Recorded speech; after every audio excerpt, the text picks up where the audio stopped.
Hello all, Bigg Boss episode 48ல என்ன நடந்ததுன்னு சொல்லிட்டு பார்க்கலாம். எபிசோட் ஸ்டார்டிங்லேயே வந்து திக்விஜய் பேசிட்டு இருக்காங்க ஹவுஸ்மேட் கிட்ட, யாருக்கெல்லாம் என்னெல்லாம் டியூட்டி கொடுக்கணும்னு சொல்லிட்டு. அவினாஷ், விவின் அண்ட் ஈஷா, பக்கா. ஸோ இவங்கெல்லாம் வந்து நாங்கள் வேலை செய்ய மாட்டோம் அப்படின்னு சொல்லிட்டு இருக்கிறாங்க. ஸோ எதனாலன்னா சொல்கிறது கேட்க முடியாது அப்படின்னு சொல்லிட்டு ஒரு பாயிண்ட்ல இருக்காங்க. ஸோ திக்விஜய் வந்து ஓகே, நீங்கள் வேலை செய்யலைன்னா உங்களுக்கு சாப்பாடு இல்லை, வேலை செஞ்சவங்களுக்கு மட்டும்தான் எனக்கு சாப்பாடு நான் கொடுப்பேன் அப்படின்னு சொல்லிட்டு ஒரு ரூல் போடுறாரு. ஸோ அதுக்கு வந்து பிக் பாஸ் வந்து கேட்குறாரு, எப்படி போயிட்டு இருக்கு திக்விஜய்ன்னு சொல்லும்போது, இல்லை நான் எல்லாருக்கும் டியூட்டிஸ்லாம் அசைன் பண்ணிட்டு இருக்கேன், 3 பேர் வந்து சம்மதிக்கல, அவங்க வந்து வேலை செய்ய மாட்டேன்னு சொல்லிட்டு இருக்காங்க. ஸோ எனக்கு தெரியும் அவங்கள எப்படி சம்மதிக்க வைக்கிறதுன்னு சொல்லிட்டு தெரியும்னு சொல்லிட்டு திக்விஜய் சொல்கிறாரு. அதுக்கப்புறம் பிக் பாஸ் கேஷிஷ் கிட்ட உங்களோட ஃப்ரெண்ட் எப்படி பண்ணுறாரு, அதாவது விஜய் வந்து எப்படி இந்த டைம் கோடு வந்து ஹேண்டில் பண்ணுறாருன்னு கேட்கும்போது கேஷிஷ் சொல்கிறாங்க, திக்விஜய் எப்போவுமே வந்து hard working person, so he will do வெல்னு சொல்லிட்டு அப்படி சொல்கிறாங்க. அப்போ பிக் பாஸ் சொல்கிறாங்க, ஆமாம்ல உங்கள் தோஸ்து தானே, அதாவது ஃப்ரெண்டு தானே திக்விஜய், அப்போ நீங்கள் சப்போர்ட் பண்ணி தானே பேசுவீங்கன்னு சொல்லிட்டு கலாய்க்கிறாங்க. இதுக்கு நடுவில் நம்ம ஸ்ருதிகா சொல்கிறாங்க, விவின் வந்து எந்த வேலையும் செய்ய மாட்டேன்னு சொல்லும்போது, இப்போ தெரியுது உங்களோட உண்மையான முகம்னு சொல்லிட்டு சொல்கிறாங்க. ஸோ அதுக்கு வந்து திக்விஜய், நீ பேசாதனா தான் பேசிட்டு இருக்கலன்னு சொல்லிட்டு ஸ்ருதிகா சொல்கிறாங்க. ஸோ ஃபைனலி 3 பேர் வேலை செய்ய மாட்டாங்க, பக்கா, அவினாஷ் அண்ட் விவின், இவங்க 3 பேருமே வேலை செய்ய மாட்டாங்கன்னு சொல்லிட்டு க்ளோஷர் ஆயிடுச்சு. அடுத்தது நைட்டு 2 மணிக்கு ஈஷாவும் அவினாஷும் வந்து பேசிட்டு இருக்காங்க. அவினாஷ் கிட்ட, நீ வந்து இப்போல்லாம் வந்து என்கிட்ட டிரான்ஸ்பரண்டாகவே இருக்கிறது இல்லையே, என்னாச்சு அப்படின்னு சொல்லிட்டு.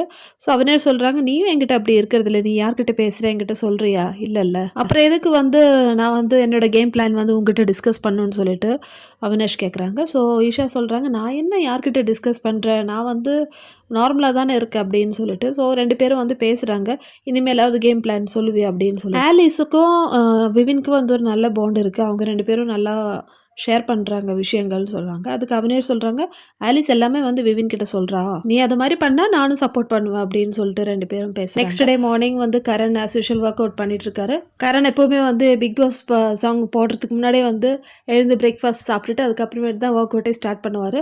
ஸோ அவர் வேலையை வந்து அவர் கரெக்டாக பண்ணிட்டு இருக்காரு.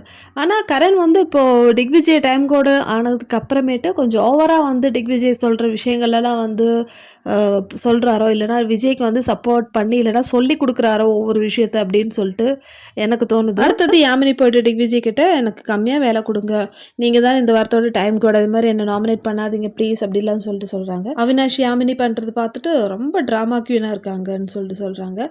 இங்கே கிச்சனில் வந்து இன்னொரு இஷ்யூ, விவின் வந்து க்ளீன் பண்ணவே இல்லை. ஸோ திக்விஜய் கேட்குறாரு, நீங்கள் டேபிள் வந்து க்ளீன் பண்ணலையோன்னு சொல்லிட்டு. ஸோ விபின் சொல்கிறார், நான் பண்ண மாட்டேன்னு சொல்லிட்டேன்ல, அப்புறம் என்ன அப்படின்னு சொல்லிட்டு கேட்குறாங்க. அதே மாதிரி ஈஷா கிட்டேயும் சொல்கிறாங்க. ஈஷா சொல்கிறேன், என்னோடய டியூட்டி இன்னையிலேருந்து தான் ஸ்டார்ட் ஆகுமா, எனக்கு தெரியாதே, நான் நாளையிலேருந்து நினச்சிட்டேன், நாளையிலேருந்து நான் பண்ணுறேன் அப்படின்னு சொல்லிட்டு கலாய்ச்சி சொல்கிறாங்க. ஸோ திக்விஜய் போயிட்டு அவரே வந்து டேபிள் க்ளீன் பண்ணுறாரு. இதுக்கு நடுவில் கரண் போயிட்டு பெட்ரூமில் போய் பார்க்குறாங்க, சும் உடம்பு சரியில்லாமல் படுத்துட்டு இருக்காங்க. உனக்கு மெடிசின் ஏதாவது வேணுமான்னு சொல்லிட்டு சும் கிட்ட கேட்குறாங்க. சும் வந்து இல்லை நான் பார்த்துக்கிறேன் அப்படின்னு சொல்கிறாங்க. திக்விஜய் கிச்சனில் போய்ட்டு ஷில்பா கிட்ட சொல்கிறாங்க, இந்த 3 பேருக்கு விபின், அவினாஷ் அண்ட் பக்கா, இவங்க 3 பேருக்கும் வந்து நம்ம சமைக்க வேண்டாம், அவங்களே சமைச்சு சாப்பிட்டோம்னு சொல்லிட்டு அங்கே சிக் பீஸ் ஊற வச்சுருக்காங்க. ஸோ அதை எடுத்து செப்பரேட்டாக வைக்கிறாங்க. ஸோ அவங்களே சமைக்கட்டும்னு சொல்லிட்டு ஷில்பா சொல்கிறாங்க, இது பாயில் பண்ணி கொடுக்கலாம், அவங்க வேணா சமைச்சுக்கிட்டோம். அடுத்தது ஆலிஸ் வந்து பிரேக்ஃபாஸ்ட் சமைச்சிட்டு இருக்காங்க, உப்புமா தான் பண்ணுறாங்க. ஸோ திக்விஜய் வந்து கொஞ்சமாக ரவை எடுத்து பாக்கி வச்சுட்டு சொல்கிறாங்க, இதுங்க 3 பேர் நீங்களே சமைச்சு சாப்பிட்டுக்கோங்க, யாருமே உங்களுக்கு சமைக்க மாட்டாங்கன்னு சொல்லிட்டு. விவின் வந்து இன்னொரு பேக்கெட் ரவை எடுத்துகிட்டு போயிட்டு ஆலிஸ் கிட்ட கொடுக்க போகிறாங்க. ஸோ அது வந்து திக்விஜய் தடுக்கிறாரு, நீ அப்படி பண்ண வேணாம், நான் சொல்லிட்டேன்ல நீங்களே சமைச்சு சாப்பிடுங்க, நீங்கள் தான் எந்த வேலையும் செய்ய மாட்டேன்னு சொல்கிறீங்களா, அப்புறம் எதுக்கு வந்து உங்களுக்கு சமைக்கணும்னு சொல்லிட்டு அங்கே ஒரு பெரிய ஒரு வாக்குவாதம் நடக்குது. இதில் கரண் வந்து ரொம்ப தான் வந்து கமெண்ட் சொல்லிட்டே இருக்காரு. ஸோ விவின்க்கு ஆப்போசிட்டாக தான் சொல்கிறாரு. அவினாஷ் சொல்கிறாங்க, இது மாதிரி 2 தடவை ஃபுட்லாம் சமைச்சா வேஸ்ட் ஆயிரும், யாரும் சாப்பிட மாட்டாங்கன்னு சொல்லும்போது திக்விஜய் சொல்கிறாங்க, அது எனக்கு தெரியும், எனக்கு தெரியும் உங்களை வந்து எப்படி வேலை வாங்கி வைக்கிறதுன்னு சொல்லி. அடுத்தது ரஜித்தும் அதிதியும் பேசிகிட்டு இருக்காங்க. இப்போ திக்விஜய் பேசுகிறது எல்லாமே வந்து கரனோட டயலாக் தான். ஸோ கரண் சொல்லி கொடுக்குற மாதிரி தான் வந்து அவர் பேசுகிற மாதிரி இருக்குன்னு சொல்லிட்டு பேசுகிறாங்க. ஸோ ரஜித்தும் வந்து ஆமாம், திக்விஜய் வந்து இப்போ முன்ன மாதிரி இல்லை அப்படின்னு சொல்லிட்டு யோசிச்சுட்ருக்கேன். நெக்ஸ்ட்டு விவின் வந்து ஸ்மோக்கிங் ரூம் போகிறாங்க. பார்த்து நீ ஓவராக ஆடினா உன்னோட சிகரெட்டும் காஃபி எங்கே இருக்குதுன்னு எனக்கு தெரியும், அது நான் என்ன பண்ணுவேன்னு எனக்கு தெரியும் அப்படின்னு சொல்லிட்டு விவின் கிட்ட சொல்கிறாரியா கரண். நெக்ஸ்ட்டு சீனில் பார்த்தீங்கன்னா நம்ம ஸ்ருதிகாவும் திக்விஜயும் வந்து பேசிகிட்டு இருக்காங்க. நீ வந்து எதுக்கு கரண் சொல்கிற மாதிரி கேட்குற, இன்னொரு விஷயம், நீ மற்றவங்க பேஜில் வந்து இன்ஃப்ளூயன்ஸ் ஆகிட்டு ஒவ்வொரு டிசிஷன் எடுக்காத. ஸோ இங்கே வந்து கரணை தான் மீன் பண்ணுறாங்க ஸ்ருதிகா. ஸோ திக்விஜய் வந்து கொஞ்சம் இன்ஃப்ளூயன்ஸ் ஆயிட்டாருன்னு சொல்லலாம் கரனோட பேச்சுல. திக்விஜய் ஒத்துக்கல. நான் அப்படிலாம் இல்ல. நான் என்னோட திங்கிங்ல தான் நான் ஒரு விஷயம் பண்றேன்னு சொல்றாரு. நீ இந்த வீட்டோட டைம் கோட் தானே. நீ மத்தவங்களுக்காக வேலை செய்யாத. நீயாவே வந்து மத்தவங்களுக்கு வேலை குடு நீயே. நீ வந்து ஒருத்தர் வேலை செய்யலைன்னா அவங்க வேலையை வந்து இழுத்து போட்டுட்டு செய்யாத. திருப்பியும் கிச்சன்ல பிரச்சனை தான். அவினாஷ் போயிட்டு எவ்வளோ ஸ்டாக்ஸ் இருக்கு நம்மளோட ப்ரொவிஷன்ஸ்லாம்னு சொல்லிட்டு பார்க்க போறாங்க. ஸோ திக்விஜய் கலாய்க்கிறாரு அவினாஷ். அவினாஷ் சொல்றாங்க என்ன இது உள்ள தீஞ்ச ஸ்மெல் வருதுன்னு சொல்லும்போது திக்விஜய் சொல்றாரு, "ஆமா உனக்கு வரும் தீஞ்ச ஸ்மெல். ஏன்னா உன்னோட வயித்தெரிச்சலா இருக்கும். நீ 3 தடவ டைம் கூட ஆகணும்னு ட்ரை பண்ணிட்டு இருக்க. ஆனா உன்னால ஆக முடியல. அதனால உனக்கு வயித்தெரிச்சலா இருக்கும். அதனால தான் வந்து தீஞ்ச ஸ்மெல் அடிக்குதுன்னு" சொல்லி. அதுக்கு அவினாஷ் சொல்றாரு, நீ வந்து நிஜமாலுமே டைம் கோட் இல்ல. நீ வந்து டைம் கோட் இன்டர்ன். நீ இப்ப தானே வந்திருக்க. அதனால நீ இன்டர்ன் தான் சொல்லிட்டு திக்விஜய் வந்து கலாய்க்கிறாங்க. நெக்ஸ்ட் சீன்ல பார்த்தீங்கன்னா, நம்ம ஸ்ருதிகாச்சும் பேசிட்டு இருக்காங்க. ஸ்ருதிகாச்சும் கிட்ட சொல்றாங்க, "ஏன் வந்து கரண் இப்படி பண்ணிட்டு இருக்கான்? திக்விஜய் கிட்ட வந்து ஓவரா வந்து ஒவ்வொரு விஷயங்கள வந்து இன்ஃப்ளூயன்ஸ் பண்ணிட்டே இருக்காரு. அவர் வந்து அவரோட வேலைய பார்க்க வேண்டியது தானே. எதுக்கு வந்து இந்த விஜய் பண்றதெல்லாம் வந்து ஒவ்வொரு ஒப்பீனியனா சொல்லிட்டு இருக்காரு. நீ இதெல்லாம் சொல்ல மாட்டியா?" அப்படின்னு சொல்லும்போது, "ஆமா தப்பு தான். நம்ம பேசலாம்னு" சொல்லிட்டு சும்மும் அது மாதிரி ஸ்ருதிகாவும் போயிட்டு கரண் கிட்ட பேசுறாங்க. ஆனா இந்த சும் இருக்காங்களே ரொம்பவே மோசம்னு சொல்லலாம். ஸ்ருதிகா இப்படிதான் வந்து இவங்கள ஃப்ரெண்டா எடுத்துக்கிட்டாங்களோன்னு தெரியல. ஸோ ஸ்ருதிகா கிட்ட வந்து ஆமா கரண் பண்றது தப்பு. நம்ம போய் பேசலாம்னு சொல்லிட்டு சொல்லும்போது, கரண் கிட்ட பேசுற டைம்ல சும் வந்து வாய தொறக்கல. "ஏன் சும் நான் சொல்றதுக்கு வந்து நீ பதில் சொல்ல மாட்டேன்றன்னு" சொல்லிட்டு ஸ்ருதிகா கேட்கும்போது, கரணும் வந்து சொல்றது பாயிண்ட் தானே. அதனால நான் அவன் சொல்றது கேட்கணும்ல அப்படின்னு சொல்லிட்டு கரணுக்கு சப்போர்ட் பண்ணி பேசுறாங்க. ஸ்ருதிகா கேட்குற விஷயம் ஒண்ணே ஒண்ணு தான். நீ வந்து திக்விஜய் வந்து ஒவ்வொரு விஷயம் பேசும்போதும் நீ போயிட்டு கொஞ்சம் ஃபயர் பண்ற மாரி இருக்கு. அதாவது எரியிற நெருப்புல வந்து எண்ணெய் ஊத்துற மாரி தான் இருக்கு. ஆல்ரெடி வந்து விஜய் அங்க எல்லார்கிட்டயும் வந்து பேசிட்டு இருக்காங்க. இதுக்கு நடுவுல நீ போய் எதுக்கு உன்னோட ஒப்பீனியன் சொல்ற? இது கொஞ்சம் பேடா இல்லன்னு சொல்லும்போது, கரண் சொல்றாங்க, நான் வந்து ஸ்ருதிகாவா ஆக முடியாதுன்னு சொல்லிட்டு ஸ்ருதிகாவ டீஸ் பண்றாங்க. ஸோ இதுக்கு வந்து சும் வந்து எதுவுமே ரிப்ளை பண்ணல. ஸோ சும் கிட்ட ஸ்ருதிகா கேட்குறாங்க, சும் நீ தானே சொன்ன நம்ம வந்து கரண் கிட்ட பேசலான்னு சொல்லிட்டு. இப்ப நீ ஏன் வந்து எதுவும் பேசாம இருக்கன்னு சொல்லும்போது, சும் சொல்றாங்க, இல்ல கரண் சொல்றதுலயும் ஒரு பாயிண்ட் இருக்குல்லன்னு சொல்லிட்டு. கடைசி வரைக்கும் ஸ்ருதிகா என்ன சொல்ல வராங்கன்னு சொல்லிட்டு இந்த கரணுக்கும், சும்முக்கும் வந்து புரியல. இல்லன்னா புரியாத மாரி நடிக்கிறாங்க அப்படிதான் சொல்லலாம். ஸோ ஸ்ருதிகா சொல்றாங்க, "நம்ப ஃப்ரெண்ட்ஸ்குள்ள ஒரு கேப் கண்டிப்பா இருக்குல்ல." அப்படின்னு சொல்லிட்டு அவங்களுக்கு வந்து ரியலைஸ் ஆயிடுச்சு. அடுத்ததா வந்து ஸ்ருதிகா சும் கிட்ட ஃபீல் பண்ணி சொல்லிட்டு இருக்காங்க. எனக்கு எப்படி தோணுதுன்னா, நீங்க 3 பேரும் ஒரு ஃபேமிலி. ஒரு ஹாப்பி ஃபேமிலியா இருக்கீங்க. அதாவது Karan, Shilpa and sum. So இதுக்கு நடுவுல வந்து நான் இருக்கிற மாரி எனக்கு தோணுது. அப்படின்னு சொல்லும்போது சும் சொல்றாங்க, "ஆமா கரெக்ட்டு" அப்படின்னு சொல்லிட்டு. ஸோ அழுதுட்டு தான் 2 பேரும் பேசுறாங்க. எனக்கு புரியல. என்னோட ஒப்பீனியன் வந்து ஏன் வந்து யாருக்குமே வந்து சரியா படமாட்டுன்து எனக்கு புரியல. நான் வந்து தப்பாவே சொல்லலையே. நான் கரெக்ட்டா தான் சொல்றேன். எதனால என்னோட எமோஷன்ஸ் யாருமே வந்து புரிஞ்சுக்க மாட்டேன்றீங்க அப்படின்னு சொல்லிட்டு ஸ்ருதிகா வந்து ரொம்ப ஃபீல் பண்ணி அழுதுட்டு இருக்காங்க. இத பார்த்துட்டு இந்த ஷில்பா பாய்சன் இருக்கு இல்லையா? ஸோ அவங்க வந்து கரண் கிட்ட நம்ம வந்து ஃப்ரெண்ட்ஸ்குள்ள ஒரு யூனிட்டி இருக்கணுமா? அப்படின்னு சொல்லிட்டு அதாவது ஸ்ருதிகா வேணுமா? நம்ம ஃப்ரெண்ட் லிஸ்ட் அந்த மாரி ஒரு டோன்ல கேட்குறாங்க. ஸோ கரண் சொல்றாங்க, "எனக்கு புரியல அவளோட கேரக்டர் எப்படின்னு இது தப்பு, அது தப்புன்னு சொல்லிட்டுலாம் என்னால விளையாட முடியாது" அப்படின்னு சொல்லிட்டு கரண் சொல்றாங்க. ஸோ ஆக மொத்தத்தில இந்த ஒரு ஃப்ரெண்ட்ஷிப் கேங்கே வந்து உடஞ்சிச்சுன்னு சொல்லலாம். அடுத்தது பார்த்தீங்கன்னா, ரவி பையாவோட செஷன் தான். ஸோ அவர் வந்து எல்லாரையும் வந்து கலாய்ச்சிட்டு புதுசா வந்த வயல் கார்டு வச்சு ஓடிட்டு இருந்தாங்க. இந்த ஹவுஸ்ல புதுசா வந்த வயல் கார்டு எப்படி இருக்காங்க? அப்படிலாம் சொல்லிட்டு ஜென்ரலா வந்து பேசிட்டு இருந்தாரு. அதுக்கப்புறம் பக்காவ கேட்டாரு. நீங்க வந்து எந்த கேங்ல இருக்கீங்கன்னு சொல்லிட்டு.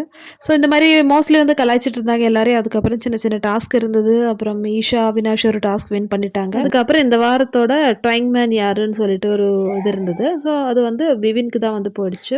நெக்ஸ்ட் பார்த்தீங்கன்னா, நம்ம ஸ்ருதிகாவும் விவினும் வந்து பேசிட்டு இருக்காங்க பாத்ரூம் ஏரியால. பாத்ரூம் வந்து விவின் கிளீன் பண்ணிட்டு இருக்காரு. ஸ்ருதிகா சொல்றாங்க, "நான் பண்றேன். பாத்ரூம் நான் கிளீன் பண்றேன்னு" சொல்லும்போது, "இல்ல, இல்ல நானே பண்ணிக்கிறேன்" அப்படின்னு சொல்லிட்டு பேசுறாங்க. ஸோ இதுக்கு நடுவுல வந்து திக்விஜய் சொல்றாரு, "அவ தான் பண்றேன்னு சொல்றார்ல, அப்புறம் நீ எதுக்கு வந்து இங்க சொல்லிட்டு இருக்க?" அப்படின்னு சொல்லிட்டு ஸ்ருதிகாவ கூட்டின்னு போறாங்க. நெக்ஸ்ட் திருப்பியும் கிச்சன் ஏரியா.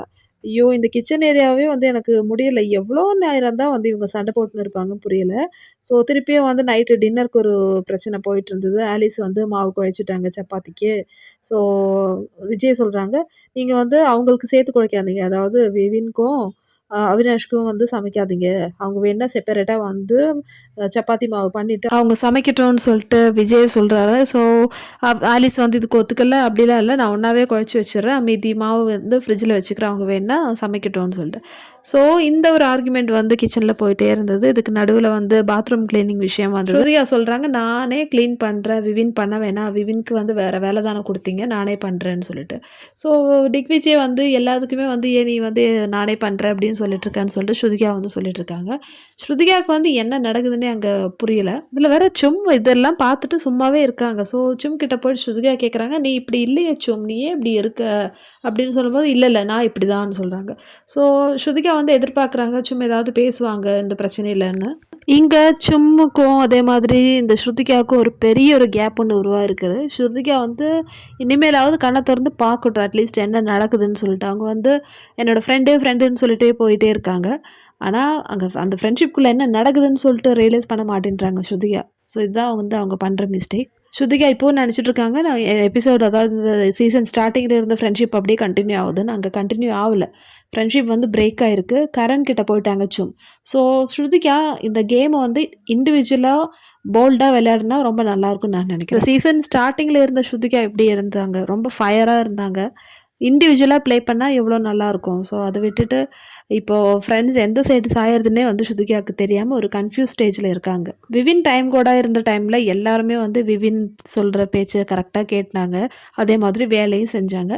ஆனால் இப்போது திக்விஜய் டைம் கோட் ஆனதுக்கு அப்புறமேட்டு இவன் என்ன சொல்கிறது, நாங்கள் என்ன கேட்குறது, இவன் புது பையன் தானே, அந்த ஒரு ஆட்டிடியூட் தான் வந்து எல்லாருக்கிட்டையும் வந்து இருக்கு இப்போ. அதனால தான் வந்து இவ்வளோ பிரச்சனைகள் வருதுன்னு சொல்லிட்டு நான் நினைக்கிறேன். எபிசோடுக்கு நடுவில் கரண், ஸ்ருதிகா, சும் அது மாதிரி ஷில்பாவில் வந்து பேசிகிட்டு இருக்காங்க. நீ வந்து எப்பவுமே பக்கு பின்னாடி போறியே, அதனாலே வந்து எனக்கு இந்த பக்குவை பற்றி பேசுறதுக்கே வந்து பயமாக இருக்குன்னு சொல்லிட்டு ஸ்ருதிகா சொல்கிறாங்க. ஏன்னு கேட்டால், ஏதாவது நான் பக்குவை போய் சொன்னால் நீ வந்து கேட்க வருவ, நீ வந்து அவனோட அதாவது பக்குவோட மாம் மாதிரி தானே பிஹேவ் பண்ணிட்டுருக்கேன்னு சொல்லி ஸ்ருதிகா சொல்கிறாங்க.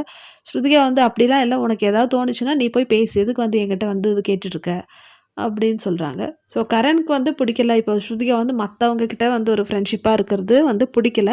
ஸோ அதே கேங்கில் கரண் சொல்கிற மாதிரி இருக்கிறனா நம்ம ஸ்ருதிகா அந்த மாதிரியும் இல்லை. இப்போ ஃப்ரெண்ட்ஷிப்லேருந்தே வந்து விலகிட்டாங்க. இப்போ ஸ்ருதிகா தனியாக இருக்காங்க, மற்ற 3 பேர் செப்பரேட்டாக இருக்காங்க. சும் கூட தான் சொல்கிறாங்க, நீ வந்து மற்றவங்களுக்கு பிரச்சனையில் வந்து நீ போகாத, உன்னோட வேலை நீ பாருன்னு சொல்லிட்டு சும் வந்து ஒரு அட்வைஸ் கொடுக்குறாங்க. ஓவரால் வந்து ஸ்ருதிகாவுக்கு இப்போது எந்த ஸ்டேஜில் இருக்கிறதுன்னு சொல்லிட்டு ஒரு கன்ஃபியூஸில் இருக்காங்க. ஸோ இதுதான் மக்களே இந்த எபிசோடில் வந்து நடந்துகிட்டே இருந்தது. இந்த கிச்சன் சண்டை வந்து முடியவே இல்லை. ஆஸ் யூஷுவல் அது போயிட்டே தான் இருந்தது. அது வந்து எனக்கு எக்ஸ்பிளைன் பண்ண முடியல. ஆல்ரெடி வந்து வீடியோ இவ்வளோ லென்த் ஆகிடுச்சு. ஸோ இந்த வீடியோ பிடிச்சிருந்தா லைக் பண்ணுங்கள், ஷேர் பண்ணுங்கள், சேனல் சப்ஸ்கிரைப் பண்ணுங்கள்.